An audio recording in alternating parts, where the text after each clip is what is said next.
Are you one of those butterflies in your stomach before you give a speech kind of people? Yeah. If you are, listen up. This episode is all for you.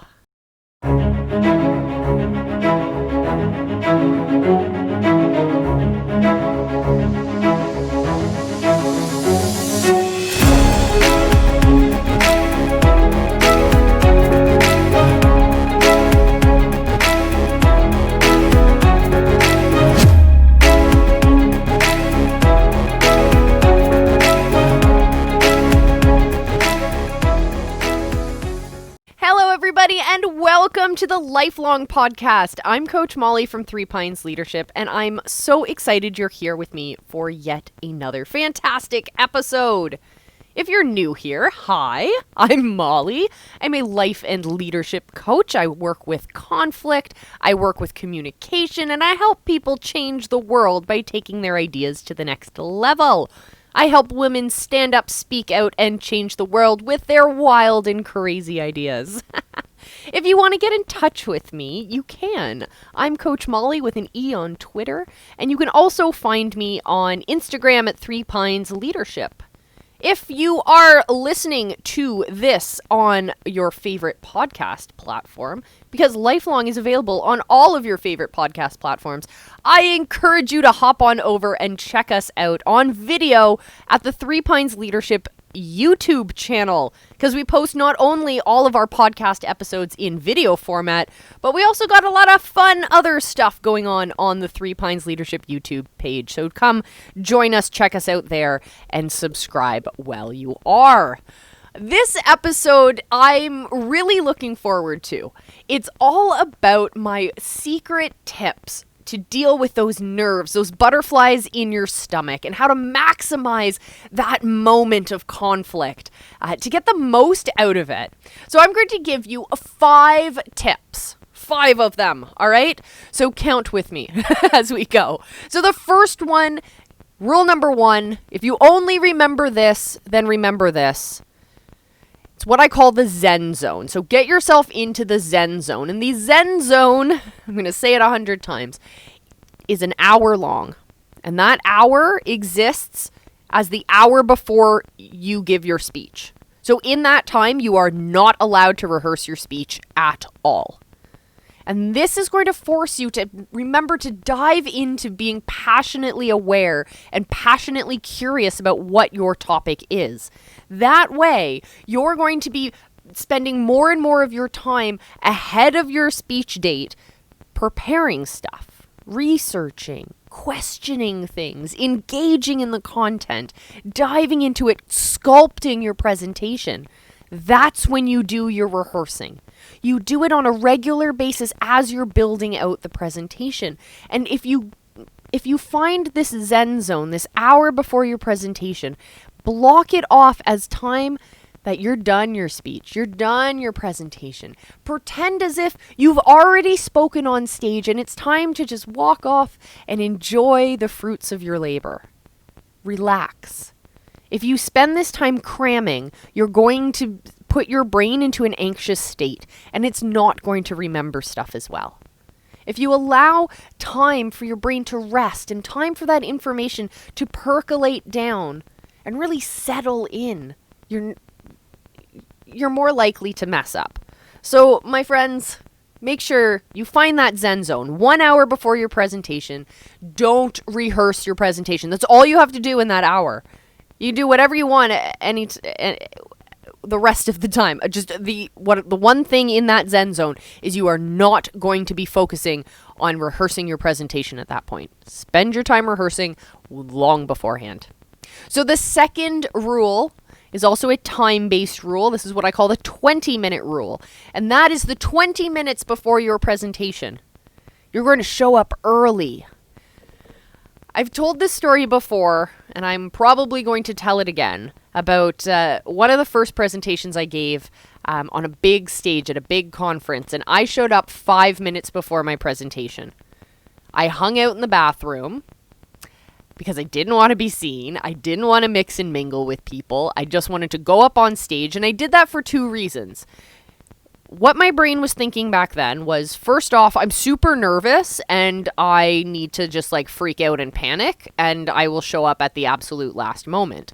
The other side of me was thinking, oh, well, that's going to make me look important. Furthest from the truth, my friends. If you really want to maximize on this opportunity, you're speaking on a stage, so you're not a shy violet. You're obviously, you have something to offer, so don't go hide in the bathroom, because you need to be mixing and mingling. That's my third rule. So show up 20 minutes early. That's rule number 2. And rule number 3 is to use that time to mix and mingle and meet people. That way, you can better understand who your audience is when you're talking. You can better understand who is listening to your message, and who do you need to cater that message to. It'll also break down those barriers, and you'll stop seeing these people as monsters who might eat your head off, and you'll start seeing them as people. That's the cool thing about this. Share that piece of you that is unique.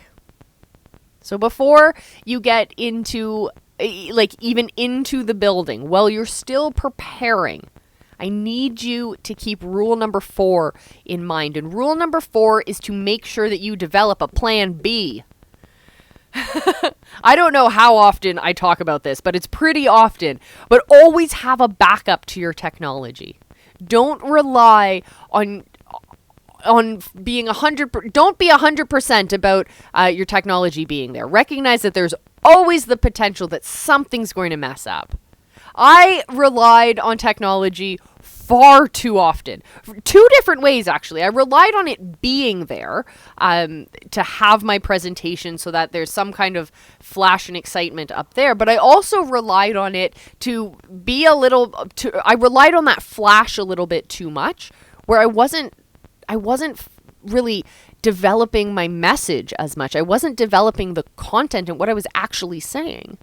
One of my favorite philosophers and kind of like historical intellectuals is a guy up here in Canada named Marshall McLuhan. And he was around in the 60s, and his big phrase was, the medium is the message. So it's in how you deliver the message that has its own level of narrative to it.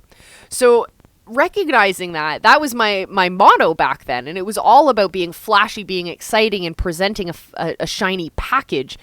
And I was fascinated by this, and I did it on purpose. I'd overdo it on purpose because I was so enthralled by watching people be fooled by shiny design. And then the day came when the technology didn't work, and the flashy design and the movies and the audio clips and all of that, none of it was working. And it was literally me and not even a microphone. It was about substance at that point. It was about courage and substance. So make sure that you're spending that time developing and working on the content and not relying on that technology to be there. That technology is going to be an asset. It's going to be a bonus. It's going to be something extra. It should never, ever be a substitute for your content. And the last rule, and I'm going to call it a rule because I want you guys to do this. Do something stupid. Do something wacky. Do something wild. And this is going to grab their attention. You need to grab people's attention, especially if it's a day where people are just like the judges or whoever your audience is listening to speech after speech after speech. If it's a business pitch competition, for example, or if you're literally pitching to some investors and whatnot, you have to remember that they're not going to pay attention to you. You need to be memorable.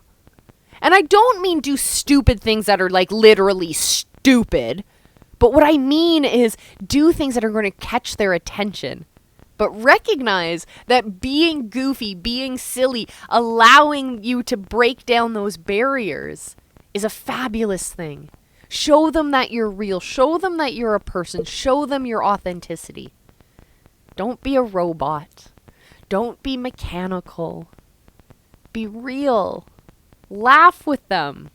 Be silly. The thing about being silly is that you need to grab their attention, and you need to grab their attention long enough that they're going to listen to the story that you have to tell them. And that can be by looking silly or doing something funny as an intro. But what you need to do is you need to understand that you have to grab their attention. And do that, I recommend doing that by letting that vulnerability show, being real with them. So those are my tips for kind of breaking down that nervousness and dealing with it before you get on stage, because you want to maximize every opportunity that the world has given you to share your message and change the world with it. So go on, get on that stage and rock it, my friends. I'm Coach Molly from Three Pines Leadership. This has been the Lifelong Podcast. Thank you so much for joining us. Make sure you subscribe and share this with all of your friends, because we have messages inside of us that I promise you are going to change the world. Until next time, my friends, remember, I love you